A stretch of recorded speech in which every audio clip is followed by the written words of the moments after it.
Kalau si sharding itu makin cepat solusinya itu. Itu juga gue bingung kenapa ya, sharding sebenarnya udah konsep yang lama ya, kenapa nggak dari dulu gitu. Si Ethereum kenapa ya, si Ethereum kan nggak lama-lama banget gitu ya, 2000 berapa gitu ya, kenapa nggak shardingnya lewat gitu ya. Jadi aja lama gitu.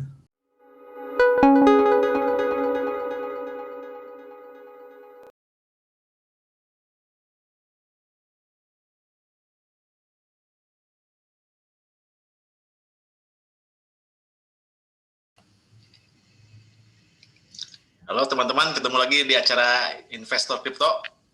Bersama saya Alvin. Saya Dewi. Hari ini kayaknya nggak ramai ya, marketnya sideways. Iya, kemarin sempat jatuh terus balik lagi gitu kan. Jadi dan sekarang mau naik lagi kayaknya belum siap gitu, baru jatuh. Gak rame. Jadi sekarang ngapain? Kita bahas komen aja. Ya, kita lihat-lihat hiburan komen. Oke, ini komennya udah kelihatan belum, Vin? Udah. Oke, dari Galang Ramadan. Pengetahuan Om tentang kripto, oke Om. Semoga makin banyak penontonnya, amin. Aneh fans Cardano garis keras. Oke, berarti ini sobat gua nih, fansnya Cardano. Berikutnya dari Naldi Sahtio, BTT is just a shit coin. Oke deh Bang Jago. Ini ya teman-teman jangan terlalu serius ya komentar gitu. Terus berikutnya nih AVL Gaming, baru tahu gua torrent yang maha bernilai ada kriptonya. Maksudnya apa tuh dia? Maha bernilai gitu, dia kayaknya suka ngedownload itu tuh film kayaknya tuh di torrent. Kebahas lagi ya. Ada yang ini, Vin. Di bawah ada yang nanya, ini nih, Jilika Bang, apakah potensi kedepannya bagus? Oke, kita bahas Jilika aja ya. Iya boleh. Iya, kebetulan bukan kebetulan sih, emang udah kesempatan. Kita hari ini mau bahas Jilika nih teman-teman ya. Oke, langsung aja ya. Gua bikin ini nih PowerPoint sedikit, Vin. Ya, silakan. Sedikit aja tentang si Jilika nih. Jilika gua kasih judul blockchain sharding pertama. Si Jilika itu. Jadi sesuai judul, si Jilika itu blockchain yang mengimplementasikan sharding pertama gitu. Selain apa dulu Elrond atau siapa lagi, Ethereum 2.0 malah belum kan, atau siapa lagi, banyak lah yang sekarang kan udah banyak bermunculan. Yang pertama kali itu yaitu si Jilika. Kita bahas teknologinya, dia itu hybrid protokol. Gimana Bang hybrid protokol itu? Gini, jadi kan kalau bicara, kalau si ini nih si Jilika itu masih proof of work kan, masih, jadi dulu tuh masih isunya masih isu proof of work. Nah dia tuh nge-solve-nya dengan cara hybrid protokol gitu. Hybrid protokol itu apa? Jadi si minernya itu memakai proof of work-nya buat nge-miningnya itu hanya buat identifikasi dia ketika akan memverifikasi transaksi gitu. Jadi kalau nggak salah dalam sebulan 12 jam doang dipakainya si proof of work-nya untuk nge-solve puzzle-nya gitu, tapi untuk identifikasi dia sendiri gitu. Kalau si Bitcoin kan seluruh transaksi segala macam POW gitu. Dengan begitu makanya dia lebih cepat. Nah, untuk networknya dia pakai PBFT atau Practical Byzantine Fault Tolerant gitu. Jadi si Jilika ini lebih proof of work sih menurut gua ya. Tapi itu hybrid, dia tidak hanya POW tapi ada PBFT gitu. Terus dia sharding tentu saja gitu, soalnya yaitu membagi-bagi blockchain menjadi kecil-kecil dan memprosesnya secara paralel gitu ya, seperti yang kita jelaskan sebelum-sebelumnya. Nah dia tuh pertama kali yang mainnet yang sharding gitu dan POW. Terus dia memerlukan 600 node minimal untuk maintain security-nya supaya tidak terjadi 51% attack gitu. Misalkan gini aja. Sharding itu jadi nggak di semua node itu .NET ya? Node itu di dalam blok kan blockchain-nya dipecah-pecah di dalam shard. Nah, di dalam shard itu minimal 600. Di dalam shard itu ada node-node gitu. Jadi si 600 itu dibagi ke shard-shard gitu. Minimal 600 supaya security-nya terjaga gitu. Kalau teman-teman nggak tahu node itu apa sih, bisa macam-macam node itu. Bisa misalkan si minernya, bisa si laptop yang punya wallet itu node juga gitu. Jadi semua aktor-aktor di ini sih, aktor-aktor di networknya gitu. Kalau di Cardano misalnya gua download Daedalus, itu kan full node dibilangnya. Nah itu gua satu node gitu. Jadi semakin banyak network, ini bagus nih si sharding tuh begitu ya. Jadi semakin banyak node nih, semakin banyak yang join network, semakin cepat kan. Soalnya shardingnya makin banyak kan. Untuk memverifikasi transaksi lebih banyak kan. Itu dalam waktu 1 detik. Gitu. Kebayang nggak? Harusnya kebayang lah. Dari sharding makin banyak, berarti kalau ada transaksi kan dibagiinnya ke banyak sharding, jadi makin banyak network, node makin cepat gitu. Sekarang dia klaimnya katanya 2.500 transaction per second.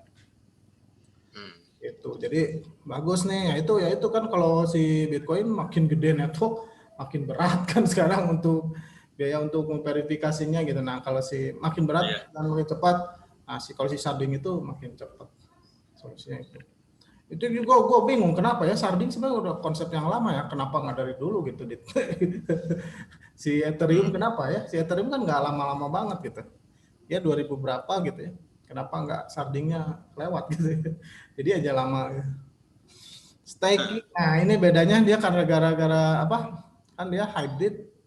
Sekarang juga jadi si coin itu kan kalau di POW itu di mining oleh miner kan.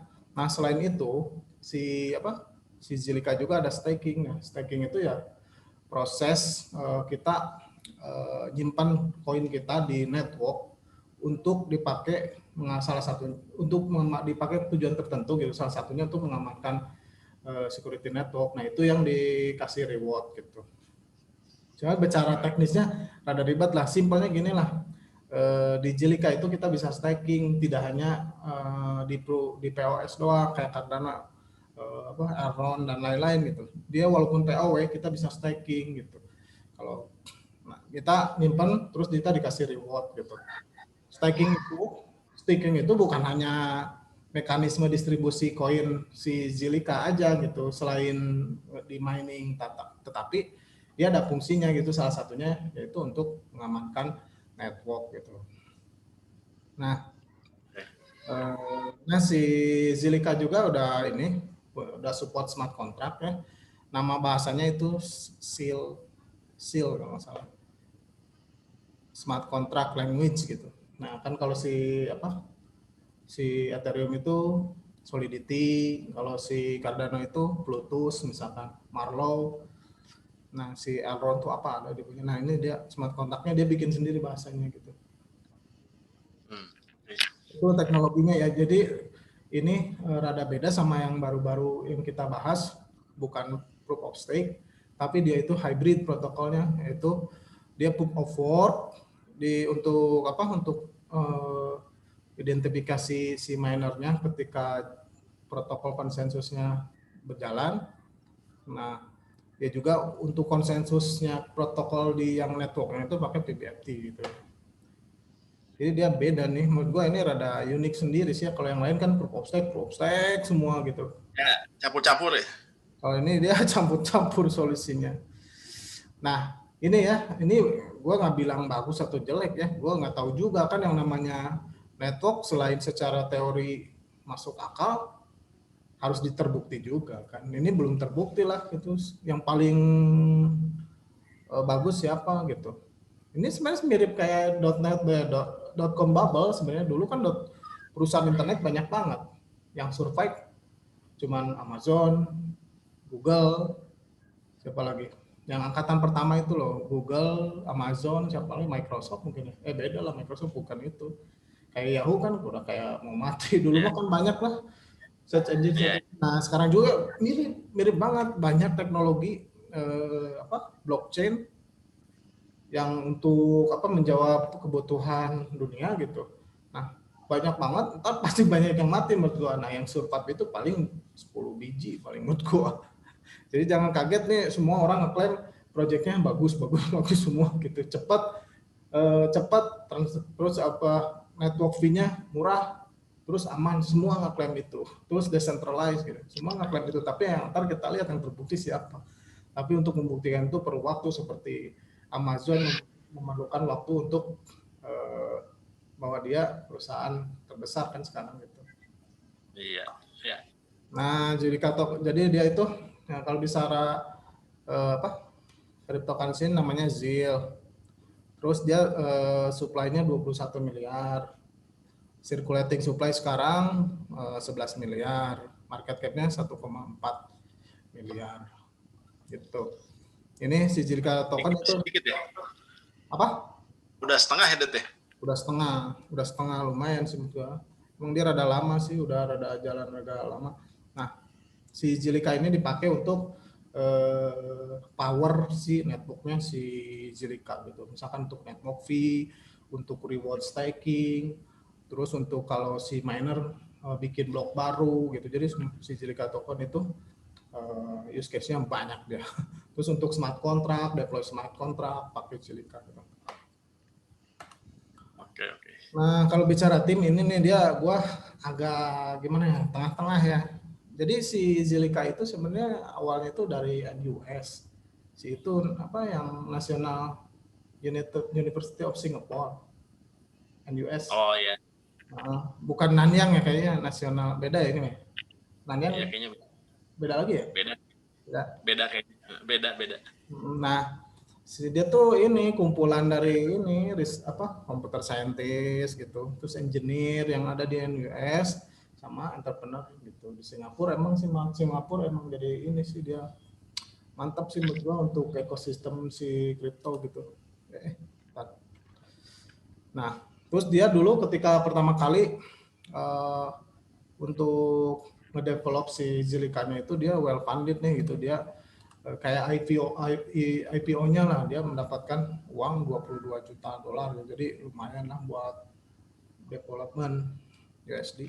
Si Cardano aja cuman 60, si Cardano yang gede gitu 60 juta dolar. Yang paling gede coba apa ketika ngeris dana buat development si itu EOS sampai billion dia. Tapi dia nyungsep di mana? Entah di mana nomor berapa sekarang. Nah, sekarang gini, itu tadi ya yang dari NUS, terus dia well funded. Keduanya ini yang gua rada mengganjal, sama si usernya, banyak YouTuber juga ada yang mempertanyakan ini. Jadi sini kan si tim itu si ini gitu. Dia tuh nggak nyimpen apa, kayak nggak bisa diklik gitu, apa linkinnya apanya gitu dimension ini kayak, jadi kita nggak tahu gitu, cuman harus bisa googling gitu. Kayak gitu nggak, jadi biasanya sih kita harus googling sendiri lah gitu. Kenapa nggak dia Tapi main? ada lagi. Sebenarnya ada mungkin ya. Jadi secara tim kan kalau kemarin kita bahas Raven Coin kan si Bruce Fenton ya emang Ya. orang Bitcoin gitu. Nah, kalau ini sih kelihatan banget tuh dia researcher kayak gitu kan, emang dia dari NUS sih kayaknya. Dia kebanyakan dosen kali ya. Si LinkedIn itu orang Singapura, dosen, engineer yang ada di NUS. Ya kebanyakan dari ini kayaknya dari NUS itu, dia dari awal gitu. Jadi maksudnya nggak ada track recordnya mungkin ya, gua koreksi kalau salah kan, misalnya kalau si Cardano, si Charles Hoskinson kan dia co-founder Ethereum, Gavin Polkadot si Gavin Wood gitu, itu dulu co-founder Ethereum, si Raven dulu apa Bitcoin Foundation gitu, kayak gitu. Ini orangnya kayak nggak, timnya masih apa ya kurang Jelas. kurang terkenal lah, atau mungkin apa track record di blockchain-nya nggak tahu juga gitu. Tapi bukan berarti jelek juga kan ya? Bukan Kan? berarti Cuma kita jelek juga tahu aja ya. ya, cuman ya itulah. Satu lagi dia company, gue mau kasih tanda tanya, dia bilangnya company gitu di sini. Nah ini juga jadi pertanyaan sih, ini dia tuh beda kan. Kalau si Cardano itu perusahaannya IOHK, tapi Cardano-nya nggak bilang company gitu. Kalau dia beneran company kayaknya nih, dia kayak buka karir gitu gitu. Jadi kayak institusinya menurut gua harusnya rada dipecah sih menurut gua. Jelika itu harus punya institusi sendiri gitu, foundation, terus apanya developernya gitu. Kalau ini kayak perusahaan banget gitu. Ini yang rada pertanyaan. Tapi si Jelika ini termasuk poin yang apa, banyak dipomong sama YouTuber, banyak banget YouTuber ngebahas Jelika gitu. Oke, sekarang Sekarang kita harga lihat berapa? gimana? Sekarang di harga berapa? Ya kita lihat ini ya, chart ya dia ya. Si Ya. Jelika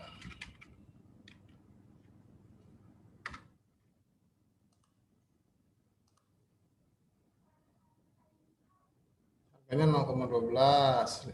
Lihat ya ininya chartnya. Oh, dia belum all time high ya. Dulu kayaknya ketika ini rilis mainnetnya deh. Dia belum all time high, market cap 1,4 miliar dolar. Itu tadi, jadi kesimpulan gue gini, dia teknologinya rada beda ya, rada unik gitu. Pertama dia yang apa bikin sharding pertama.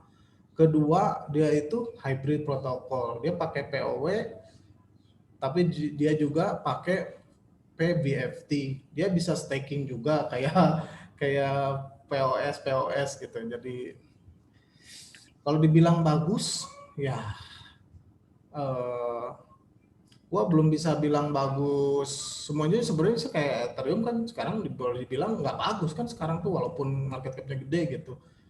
Soalnya dia gas fee-nya kacau gitu kan. Scalability-nya bermasalah, tapi market cap-nya tinggi-tinggi aja gitu. Jadi buat gua si ini kalau apa catatan Mbak Jelika itu, pertama dia sharding yang pertama, kedua itu dia itu hybrid gitu. POW tapi bisa staking, bisa pakai PBFT kayak gitu. Community-nya lumayan. Kalau gua lihat di apa di Telegram sih kayak ginilah, apa kayak si XRP Army-nya gitu, semacam gitunya ada tuh yang yang fanatiknya gitulah. Jadi kita lihatlah si ininya berapa nih. Telegramnya sih nggak banyak dia. Oh dia announcement doang ya. Jadi kaca Twitternya ya deh. 146 follower. Makanya lumayan kan dibandingin yang lain. Ini mirip kayak Cardano lah segini. Gitu, Vin. Oke. Ya. Ya. Udah cukup jelas kayaknya, Dad. Jadi emang gua vibe-nya kurang ya. Vibe-nya karena gara-gara kita udah ngebahas yang bagus-bagus mungkinnya sebelumnya. Jadi ketika sekarang dihadapkan ke Jelika, walaupun di apa di community-nya wah ini udahlah the best gitu, nomor satu, tapi kan kalau gua survei semua koin ya, jadi ketika ketemu Jelika ya yang unik ya cuma itu gitu tadi, dia sharding yang pertama, terus ya hybrid protokol kayak gitu. Kalau masalah scalability, network fee murah, security-nya bagus kan, banyak yang sama gitu ya. Jadi kita tunggu aja ntar siapa pemenang ini, si Jelika termasuk yang survive apa enggak gitu. Ya. Oke. Oke, cukup dulu malam ini, Dad. Ya cukup dulu lah, udah kepanjangan kayaknya cerita Jelika. Iya. Oke. Nanti besok kita kembali lagi bahas koin yang lain ya, teman-teman. Ya. Oke. Thank you. Ya.